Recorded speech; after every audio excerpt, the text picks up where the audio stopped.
Welcome to the Successful Life Podcast. My name is Corey Barrier, your host, and I'm here with Ryan Stewman. A lot of you guys know Ryan through, he's a CEO of phone sites, hardcore closer, and amongst a whole bunch of different things. But so Ryan and I were just talking. I asked him how he, welcome Ryan, by the way, sorry. Hey man, I'm glad to be here. Dude, I really appreciate you taking the time also. So I asked him, I said, dude, like, how do you stay organized with all the shit that you have going on? And go ahead and answer that question the way you started out, Ryan, because it's interesting. It's going to hit on some points that are actually affect me personally. Go ahead. Well, like as a kid in school, I was very, they use the word hyperactive, but I'm not like a hyperactive kid. I just think a lot. Like my wife, God bless her, we have talks a lot and she'll be like, did you even hear a fucking thing that I said? And it's not that I'm looking at the phone or anything else. It's like, it's noisy up here, Yeah. And so my whole life, people told me, hey, you can't focus. Hey, you're ADD. You need medicine. You're all over the place. And so I got in some trouble in my life and ended up going to prison for some drugs. And it's ironically the same drugs that they give you to focus. But anyway, I got arrested, ended up going to prison.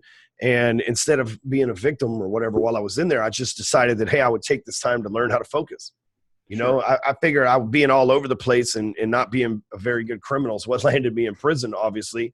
And I needed to figure out what to focus on and how I could become a focused person. And now I'm so I'm such a focused person. And some people would say like, oh, he's OCD or, he's this or that, some fucking label, man. The truth is I'm just focused. Right.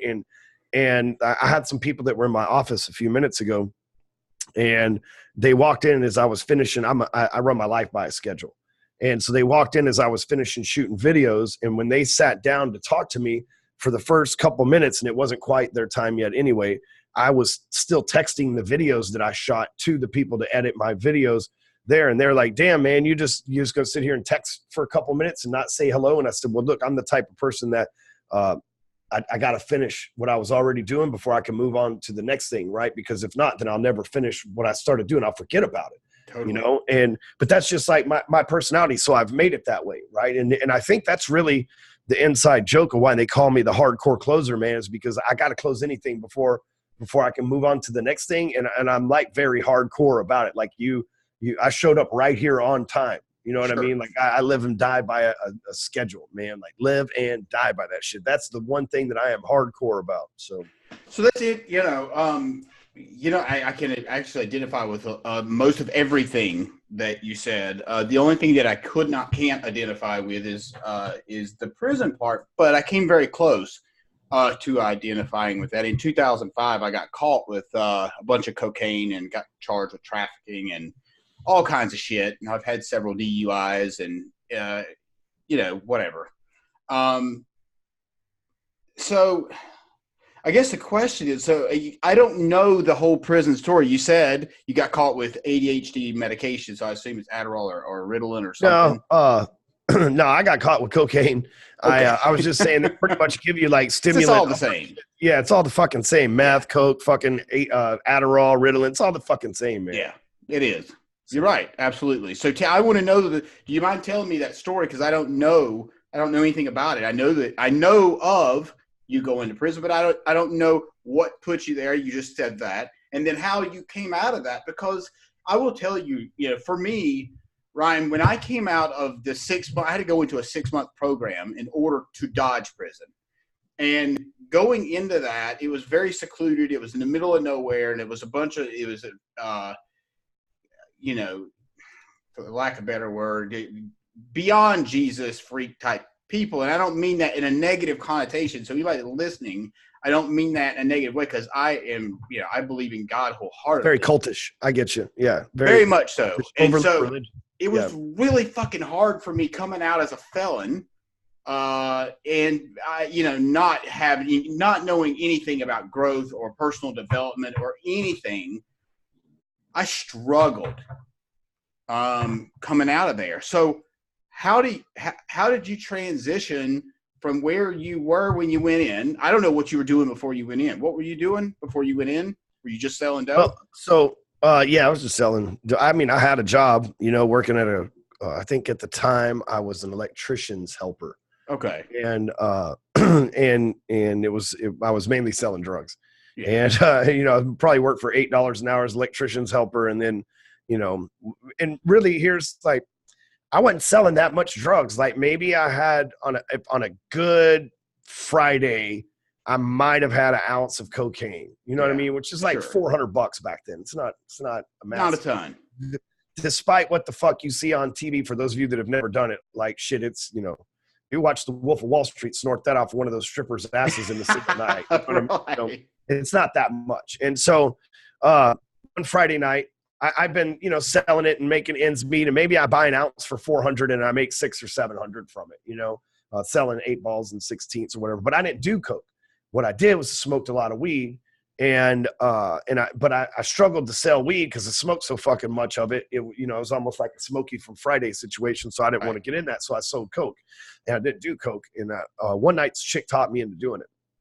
And how ladies be doing sometimes. Dude, power the pussy is something else, man. Unreal.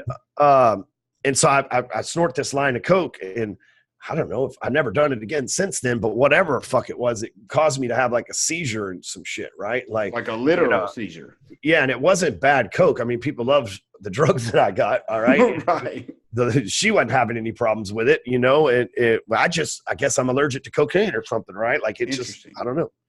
And she freaked out and called 911, and the fire department is literally like across the street from this apartment, like a stone's throw at the most. And like, I mean, literally they didn't even have to load an ambulance up. They just jumped the fence, and the fire department shows up, revives me.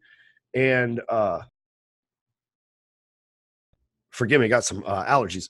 The fire department shows up, the EMTs or whatever, they revive me and they arrest me because there was drugs there. Right. And I think they gave me, it's crazy because in the charge was manufacturing delivery of a controlled substance over 7 grams. I think I had a half ounce. I think it was like 10 grams or something like that.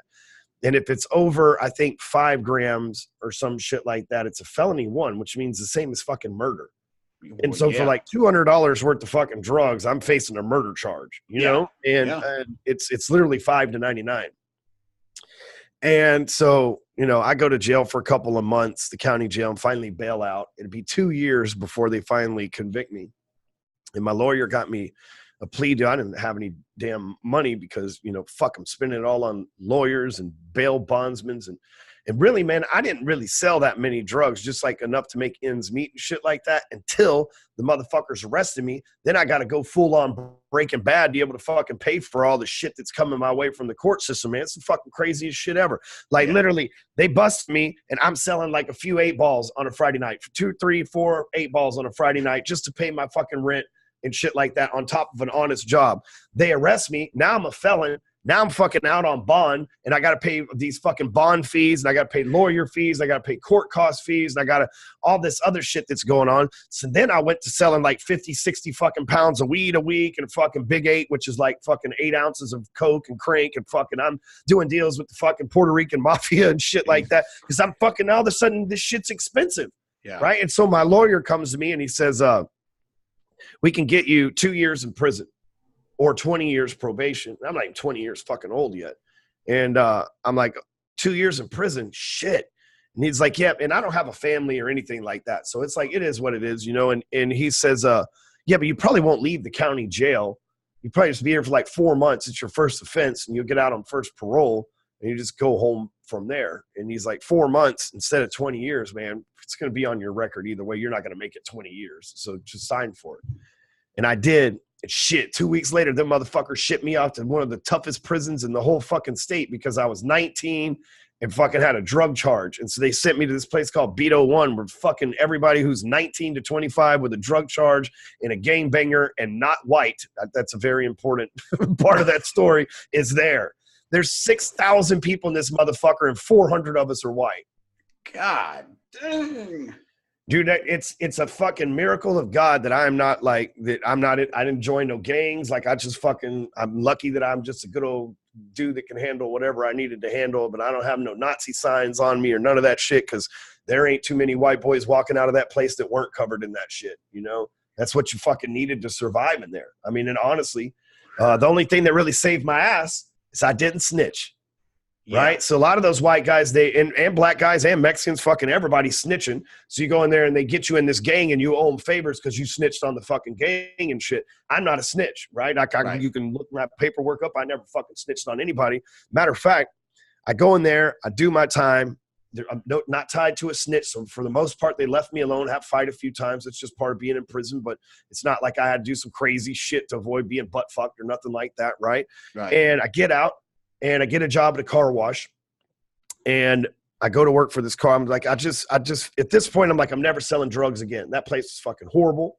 They moved me to 7 other prisons in those 2 years that I was in there. So that meant that scene where you walk down and you're like, I'm going to fight your ass every prison. Yeah, I had to do that shit 7 goddamn times, man. That's how I became hardcore for real. But like, why? Why did they ship you to 7 different fucking prisons? Just out of curiosity. I mean, so maybe, you know what, let's just say God did it so I could tell this story today. There we go. Okay. Like, all right. Let's roll with it. So nothing else makes any goddamn sense. You know what I mean? Like, nothing else makes any sense. Yeah. Let's just say that it was done to me, so I got a fucking miraculous story to tell, you know? Love it. Okay. And so I get out, I go to work for this car wash, man, and my goal is simple. I'm going to be the best fucking car wash guy in the history of the world. I'm going to be able to sell it, build it, scale it, everything. So I just learned everything about the car wash, dude. I can do anything there. That motherfucking tornado could hit that place and I can rebuild it in 24 hours. Like, I just was that guy.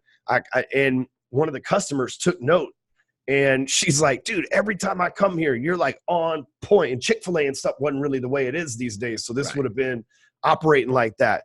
And I told her, I said, man, this car wash is my only shot at wealth. You know, if I'm going to be anything in life, man, hopefully I can work hard enough to where I can buy this car wash one day.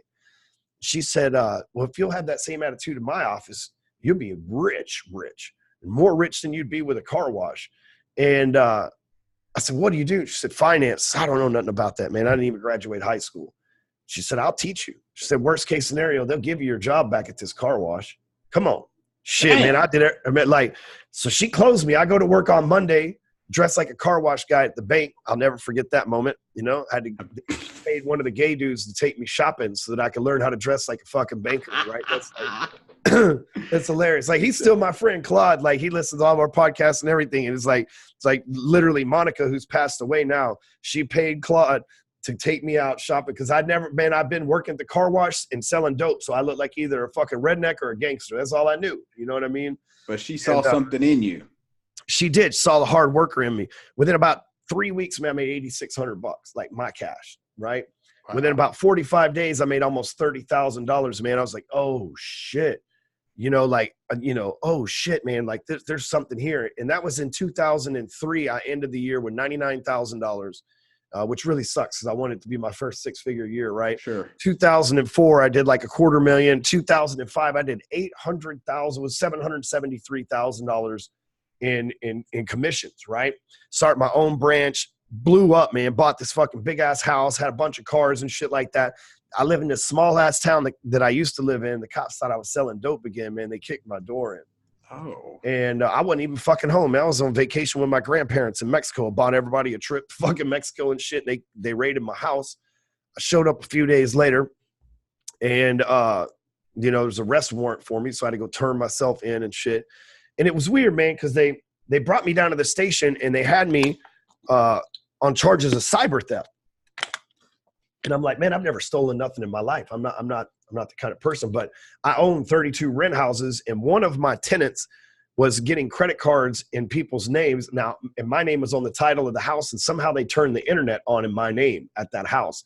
I used to live, so it's like one of the houses that I lived in that I just kept and rented out, right? I had, like I said, 32, so I'd lived in a few over the years. 3 of them I'd lived in. And anyway, they turned the internet back on in my name and were stealing some shit. But I showed the cops, I was like, no, this guy's name's Richard Smith. He rents my house, 504 Audubon. Here's his information. It's in my records at home or whatever. And they said, yeah, but that's fine. But when we raided your house, which they didn't find any drugs, right? Of course not. They kicked him. I don't even have sandwich baggies. I'm not falling for that shit again. You know what I mean? Right. And I'm not having sandwich baggies because I ain't eating leftovers and I ain't having nothing that looks like it might be drug paraphernalia, you know? Yeah. And so, but they did find a gun. And but it was not my gun. It was my stepdad's gun. And long story short, they fucking tied it to me and tried to give me 20 years for felon in possession of a firearm. And my stepdad, he's a fucking felon from like the 70s for theft or some shit. So he wouldn't fucking say that it was his, man. And so I just had to fucking eat the charges. And this is the crazy part. They go to give me 20 years in federal prison for this shit, man. They thought I was selling dope. I wasn't selling dope. And instead of being like, oh, my bad, clearly you're not selling dope, they're like, fucking get them for something. And then take away 20 years from a motherfucker's life. See, I got my lawyer, who was a black dude. It's very important. My lawyer was a black guy, and I helped. I wasn't all me, but I took part in helping him get elected as the first black Democrat judicial seat in the entire Dallas County court system. It had never been done. There'd never been a black DA. There'd never been a Democrat DA in the history of the city of fucking Dallas. This was prior to the charge? No, once they charged me. So this was a smart move. Yes. Super smart move. So my lawyer, once he became district attorney and set fucking history, right? Which he's such a good guy, they kicked him out of office, right? He went in there and he started letting people go. He started exonerations and letting fucking people go, and they fucking climb race bait and motherfucking all sorts of shit on him. Poor guy. He was a great dude, man. And he's still around, but I'm saying they fucked him up, man. We got him elected, and they didn't like the fact that we put a black guy. I don't think it was a black or white thing. I think they didn't like the fact that they put a Democrat in there that was letting people go. And look, I'm not voting for Democrats. I'm just saying I just helped Craig get a job and shit like that, right? This isn't a political statement, but they definitely kicked his ass out of office, and he's a good motherfucker that was doing the right thing. Right? Damn. And so, but he got me lowered from 20 years to 15 months without snitching or any of that shit. So, because I ain't got nobody to snitch on. I'm not fucking selling drugs, right? Right. So I got to go back to prison, though. It's 15 months inside. It's not probation. It's like 15 months inside. So I'll never forget, man. You want to hear some crazy shit, man. On June 12th, 2007, it's 3 days before I've got to go to prison. I got to turn myself in. Like the court, April 15th said, come June 15th, your ass has got to be at this address ready to surrender. So I got 2 months to get married so I can turn my shit over to my girlfriend because I don't trust my parents. And I got nobody else, right? And so like 3 days before I turn myself in, my wife, quote unquote, we're married, right? My wife, I didn't know this at the time, but she starts a fight with me and punches me like 2 or 3 times, gives me a black eye and shit, and then calls the cops and says that I hit her, and then this shit on me was like in defense or whatever, and they arrest me. I got to go to prison in 2 days, and they fucking arrest me, right? She don't even have a scratch on her, man. I don't know what the fuck, right? The cops probably just read my record and were like, fuck this guy. And then exactly. I'm in that same little bullshit town too. You'd think I'd get the fuck out of there. I don't live there now, obviously. You know, now that I sat in prison and thought about it, I was like, why the fuck didn't I leave? But anyway, so I go to jail for this like domestic disturbance shit. And while I'm in there, this bitch had set me up the whole time, man. She froze all my assets and everything else. And so I got to go to prison. I'm in prison for about 30 days. And I get out, right? 24 hours, she has me arrested. 24 hours, I get out. She's already got restraining orders and froze all my assets. Like, bitch, you couldn't have just waited 3 days for me to go to jail? God damn, but she was scared I was going to turn my assets over to my grandma. And so she froze all my shit. Her and her dad were working together, right? A month after I got into prison, check this out, man. I go into prison a millionaire, right? And then 3 days before, I'm like arrested, and now all of a sudden all my shit's frozen. I got a big fucking problem on the outside, and I ain't nothing I can do about it. Then I go in 30 days later, this bitch been fucking the landscape guy, the dude that owns a landscape company. She been fucking him for a couple months, and they've been plotting to fucking steal from me the whole time. So I walk in federal prison, a millionaire, man, from car wash fucking homie to fucking dude owning 30 properties to getting a letter saying, hey, me and whatever his fucking name is, Justin, are selling all your properties and spending all your money and fucking each other in the ass or whatever the fuck, right? And there ain't shit you can do about it.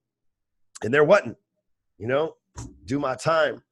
And so, man, to take my mind off that shit, man, you can only imagine, right? To take my mind off that shit, man, I start working on like, hey, all right, look, first of all, I done got it once, okay? And I believe that if you can get it once, you can get it again. And second of all, I got nothing when I get out. No family, no wife, no money, no nothing, okay? So I got to start all over from scratch. So I need to get educated. So I spent the next 13 of those 15 months, man, reading like a book or two a day, right? Like, dude, I was everybody that I knew. I would write from the business world. I was writing them letters, man. Hey, look, I need, you know, this book and that book, dude. And I had a fucking whole library, man. And I read probably 1,000 books in 13 months, man. I was just getting it. You know what I mean? And everything, biographies, business books, like stock analyst books, like anything I could get my hands on, man. Not any fiction shit. Like I was learning, dude. I got like 3 PhDs in 13 months. I promise you that, right? And because that's all I did was I went to work 3 hours a day. I went to the gym 2 hours a day, and I read the rest of the day. That was it. That was my whole federal prison routine. And because of that, man, I learned a lot, obviously. So I got out. $25 to my name. I'm homeless. I got to go live at this fucking homeless shelter, right? Like a halfway house thing. Yeah. Right. And, you know, I remember my stepdad said, hey, man, we're going to let you crash in the extra bedroom, but not for long. And if you ever get in trouble again, you're on your own, you know? It was his fucking gun. That was exactly what I was wondering. I just wanted to say that, by the way. It was his goddamn fault, right? I bought that house from him because they bought another home. Me being a nice kid that could afford it, I bought the home from him. He left the damn gun behind. Fucking, I wasn't even home. We were just moving in. So bad luck. You know what I mean? So back to this story here. I go to apply for this job. It's right down the street here at this place called Credit Solutions, I think was the name of it. Okay. And it's like a Thursday. It's like a Tuesday. I go in. It's like a group interview. They call me back on Thursday. It's another like one-on-one interview, and I got the job. I filled out the paperwork and all this shit. I got the job. Call me on Friday. You got the job. You start Monday. Come like Friday evening, the HR person called me back. You checked that you didn't have any felonies, but turns out you have multiple felonies on your record, and you are not hired. You can't come in on Monday. Like, fuck, man. Like, everything I knew was like, shit, fuck, dude. That was I've been bragging for like fucking, you know, the whole week that I got this job and I'm going to kill it. And this was like a dream job. Because while I was in prison, I watched the mortgage world collapse. You know, I was in mortgages. I watched the mortgage world collapse. So I'm thinking, damn, I don't want to go back there. But now I got no choice. Right. So I go back to the mortgage world. And I get a job right up the street here at this place called TexasLending.com. They still exist. They're badass banking. They were while all these other banks were failing, they were doing pretty good. And so our motto, when it wasn't until I started working there, was like, hey, if these other banks are failing, let's just fucking run the score up on them. Like, if you're going out of business, you're a competitor. Awesome. What are you gonna do with your people? Give them to me. Right. Don't get them anymore. And in 2009, which was the worst, I got out in July 2008. And I got this job in like September of 2008. By January of 2010. So in 2009 alone, I did 163 loans, made like $350,000 on the W-2, right? Damn. And so like, boom, straight out of prison, just like back slinging it, fucking in the worst time in the history of America to be doing some shit like that. I'm fucking over here thriving. You know what I mean? Getting my life back together. Right. And I'll be damned if Obama, which I would have, if I was a felon at the time, where I would have voted for him, because the guys he ran against wasn't shit. So I would have been on Team Obama, you know. And I was a felon at the time on parole, so I couldn't vote. But man, I thought he was going to hook guys like me up, man. And he fucking signed this bill called the Dodd-Frank Act, and it made it to where felons couldn't fucking do finance shit anymore. Oh, even though my felony ain't got shit to do with finance shit. So come March 2010, guess what? Your boy's unemployed again. Talk about a goddamn roller coaster ride of a fucking my 30s. You know what I'm saying? Like my 20s and 30s. Like, fuck. So the good news is I had a pretty damn good track record in the mortgage world, right? And so I said, you know what? I'm going to start coaching people. They always say those who can't coach. Well, I legit can't. I will never become a fucking loan officer's competitor. Never. I can't. I can now. But at that time when I was coaching them, I couldn't. So I start coaching loan officers. Here's how I closed 150 plus loans in a year without an assistant, without a team, without a branch, and without any goddamn help in the worst fucking time ever. Here's the process. Now, a lot's changed since then. Now I don't teach that shit anymore because I'm not in the business to do that. Now I work with small business owners, but that's how I got started online. Like, I made that transition from, fuck dude, what am I going to do? And I saw social media and I said, I'd been getting loans from Facebook since 2008, since I got out of prison. And so I start teaching loan officers like, hey man, you can get deals from Facebook. It's pretty easy, especially if you're my age. Most of your friends are buying their first or second home anyway. And if you catch somebody on their first home, they'll just come to you every time. You know what I mean? Every 3 to 5 years, they're buying another home for you. And so I started teaching loan officers. I taught thousands of loan officers and built a pretty nice business around that. And because of that, was forced to go back to, metaphorical school and read thousands of books on how to build a business because I had no fucking idea because I was just a sales guy. And that's what's got me today, where I advise some of the, I have multiple $1 billion per year businesses that rely on me for consultations and marketing and sales advice and shit, even mindset skills for their employees and stuff. And all the way down to the guy that's just getting started, that's just about to leave a sales job and start his first business. Damn. That's crazy. So how did you phone sites? How did you get into that? And maybe tell the audience a little bit more about, I don't entirely understand it, but I'll be honest with you. I also have not done my due diligence in looking into it. Yeah. So the way that, so in 2014, I started a company called Break Free Academy. Okay. I was trying to transition away from, I get bored easily. And I have been saying the same thing to loan officers for 5 years at that point, and I didn't have other coaches and stuff. And I thought, you know what, man, I've taught what I want to teach there. I got a bigger mission than that, right? There's only about 300,000 loan officers. So I'd run through a bunch of them, and so I said, I'm going to start doing seminars and teaching these small business owners and real estate agents and loan officers too, but mainly small business owners, like how to make sales funnels and run ads. So now it's more complicated, but back in the day, in 2 or 3 days, I could have your ad up and running. Now there's pixels and all this shit that makes it more complicated than that. But so people would come to these live events, and instead of me preaching from the stage, we'd just get shit done. And we use ClickFunnels. In the beginning, we used lead pages, and then I became friends with Russell Brunson, and we started using ClickFunnels, which are both great softwares, but for building like sales funnels and stuff of that nature. But as time has gone by, those softwares have got more and more complicated. They're for internet marketers. We use ClickFunnels and lead pages still in my companies, but we're an internet marketing company.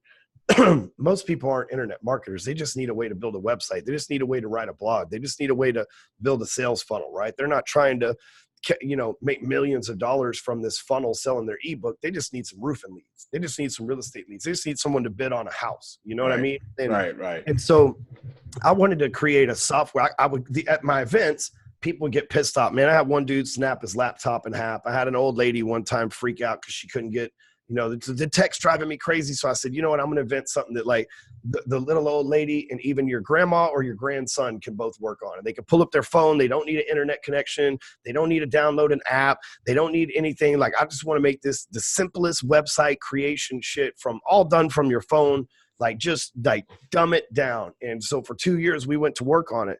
And now we've been open for 19 months. We have 4,900 users. And we have 4,900 active paying users, and we built a hell of a community. We have one of the best service teams in the entire, the software world is looking at our service system and like wanting to model it. Like, how the fuck did you guys do this? We call it a service and a software instead of like software as a service. We're service and a software. So we have like human beings really reaching out and helping folks set up their first website and all this. But once you build it once, like, our folks never leave us. Because like, you have a good idea, you can put it into action. Like, phone sites makes it to where most people have to go to college for 2 years to learn how to code websites. Phone sites, you can do the shit in 10 minutes. The same shit in 10 minutes with no training, whether you got tech skills or not. So let's say that you go and you're going to wholesale a property.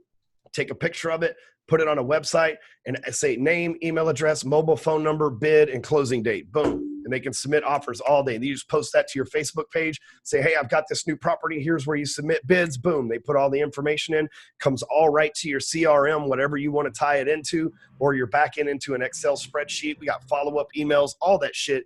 That's all like super easy click of 1 or 2 buttons max to make anything happen. So phone sites, okay, so you're not, okay, I was thinking that it literally, so you called it phone sites because you can do whatever you need to do through your site from the phone. Absolutely. Absolutely. That was the premise of, that's why you called it that. Yeah, because you can build a website from your phone. Holy fuck. I see, and now this whole time I'm thinking like it's like cell phones. I'm like, what the fuck? I don't know. I mean, I'm thinking like, I actually had no clue, but I didn't think it was what you said for sure. So check this out. You can see on the screen right here. First of all, I said we have 4,800 users. This users right here is people who've actually built a website. So think about that. More than half of our people have actually built a website. That's fucking unheard of in technology. But here's what's even cooler. These 2,400 users have built 28,000 websites, man. My average user's building 10.2 fucking websites or 7.2 websites. Wow. Think about that, man. And check this out. I have delivered on average 120 leads to every person that's built at least one website. Wow. So what's your primary business? No software's fucking putting stats like that together, man. So like, okay, so people, your highest, what is your largest market? Meaning, is it people selling homes? Is it people selling what?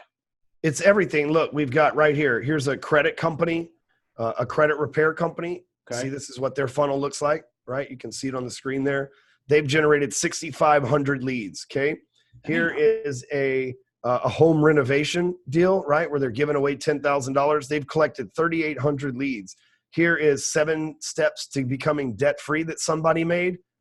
They're all very simple sites. And I'm showing you on a desktop. They look different on mobile, obviously. Sure.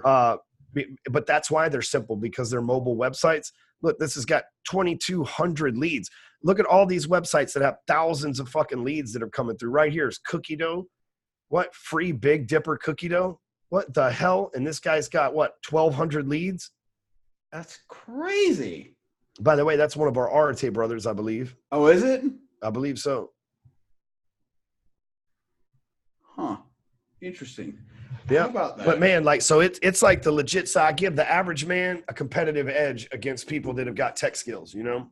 So I've got a book that I've written, and I'm in the process of getting the editing and all that shit done. And I've kind of drugged my feet a little bit, probably because I don't, there's part of me that says, why I can't believe you ever.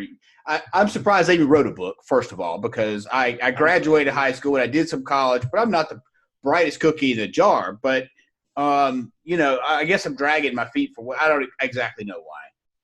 But so if I wanted to put something, if I wanted to sell that book, I could use phone sites to do that. Absolutely. So I'll show you an example. So let's go over to my account, and let's see here. I just did this where I gave away. There we go. So look, it took 4 pages to build this, just so that you can see, right? Okay. So 4 pages. We'll start with the first one here. So here's the page, right? It's like, hey, get all my 10 speaking gigs. So you can do the same thing with a book, right? We go right here, opt in. Okay, so then it tells you what all the speaking gigs are right here. Here's a little video explaining it. Once I hit purchase, it redirects me to PayPal, right, for $27. Once I pay over on PayPal, let me do this, go back, so I don't have to actually pay. Once I pay on PayPal, it's going to take me to, it's going to take me to this page right here.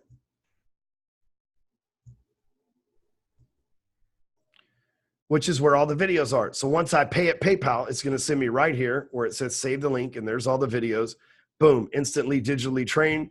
And then there's a little upsell at the bottom where they go into phone sites funnel. Okay. So you can do that same stuff with your book. Say you just have your book up on a Word document, right? Right. So you have your book transcribed through the link right here online through Google Docs. And so after they pay for PayPal, PayPal will just direct them right there to the book so they can save it. Super easy, man. No shit. Okay. Yeah, I think I'll have to I'll definitely will look into it because I don't really know what the hell I'm going to do with the book now that I've written it. I have no idea. You build a database from it, man. You know, people that are at least in your network that care enough to read about you, you know? Yeah. You something like this where you're asking, hey, I'll give you the book for free. Just because look, dude, I've sold like 100,000 books and like you ain't making no money from that shit. Unless you get a publisher to give you an advance like a record label does or whatever. Right, like, right. Making no money from selling books, man. You know, 100,000 books. You think, well, dude, even if you make $1, that's 100,000. Shit, you got to run ads to sell books, man. Books don't just sell themselves, man. Right. So if I'm selling 100,000, I was selling books for $9. It was costing me $27 to sell them for $9. Damn. Right now, I get it because I'm playing the long game because we'll convert them into our programs and shit later, sure. right? But I'm just saying the average person can't do that shit. Right, right. So it's easier just to give the shit away. Yeah, that makes sense. But I use your site to do that, though? Yeah. Okay. Gotcha. Okay. That makes sense. And then at that point, you're giving the book away and you're collecting a database, right? So then you got people that you can email, whatever business that you're in. If you got a proposal for them, you got an email database of people who've at least bought your book. So they got some sort of enough empathy and sympathy for your character and who you are to want to know a little bit more about you, or at least to support you, you know? Right. For sure. Okay, cool. Ryan, what would you, I guess if you're going to give the audience maybe a piece of advice, somebody that has been in trouble and you faced quite a bit of far more adversity than I have. I didn't realize the second time you had gone to prison. I didn't know that part. So what would you say to somebody who's just getting out or going through some of this fucked up process that you went through? What kind of advice would you give them to get through this? You know, much like prison, time fixes everything. All right. So you fuck around and murder somebody, you do enough time, you get your freedom back. And the same thing works out here in the real world. And here's what a lot of folks that go to prison do. They go and they come out and maybe they were accustomed to the fast life before and making good money, you know, maybe from drugs or whatever. And they get out and they get humbled and reminded that like, yeah, you're free, but you're poor. And they fall victim to going back. I've seen it happen time and time again. They fall victim to going back to their old ways, right? Because they need that fast money. Man, you know, the Bible in Proverbs says fast money gathered quickly. It says riches, but riches gathered quickly will equally as quickly spread wings and fly away, right? Yeah. And it's that people that win the lottery. You know what I mean? Like as soon as they win the lottery, bam, you know, there's some ringing in my ears. I'm not sure where that is coming from. There we go. So the phone started ringing for some reason in my ears. I don't know where it was coming from. Anyway, but so the advice that I would give you is that you're going to be on, let's say you go take that job at the car wash. Man, I was just showing my VP, I got check stubs for $7.55 an hour where I worked 80 hours a week. 80 hours a week. I worked so I could get overtime at $15, right?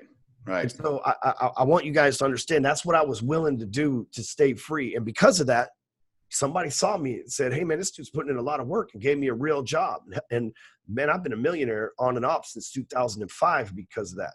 So most of y'all out here and you're thinking, man, I can't live on this $600 a week from this fucking bullshit construction job. Yeah, you're not supposed to, man. You're supposed to treat that job like you're going to own that company one day, man. And that $600 is now. And it's just like prison, man. 5 years from now, that 600 might be 600,000 a year, right? And so the problem is too many people, they fall back to their old ways too quick. I gave myself no choice. Hey, man, if this shit don't work out, like, you just got to go get a job at a car wash again. You know, like I gave myself no choice. When I lost my mortgage license, you might say, yeah, but you just made 300 grand. I told you guys, man, 2 years prior to that, I lost everything in prison. Fuck, that 300 grand was going to pay off debts that bitch stuck me with. Yeah. You know? And so I didn't have a fucking safety net or whatever, right? When when I found out I wasn't going to be able to do loans anymore, I sold my house and I made like 20 grand off of it.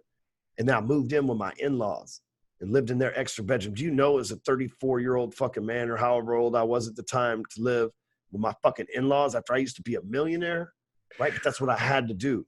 That's what I had to do. And this morning, when I woke up in my mansion, my biggest decision was, should I wear this 30-carat diamond fucking watch that I got on right now, or should I drive a Rolls Royce or a McLaren? I'm telling you, it's just fucking time. Man, I'm telling you, and this is some like, I've been in this shit since 2005. It's almost 2020.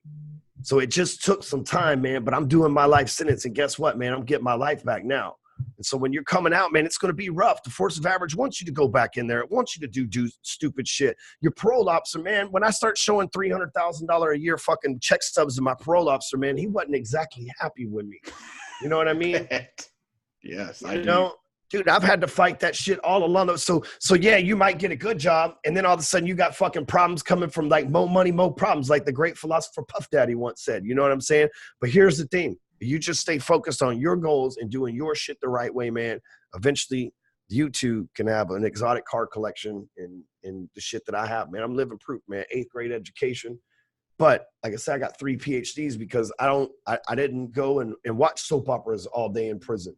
I read books, right? Even in the beginning, I didn't have any money and shit, right? I told you the bitch fucking left me, but I was smart enough to go with $5,000 on my books. But the feds were nice enough to take $4,500 of it in restitution from me. Nice. So like, it's fucking never fails. You know what I mean?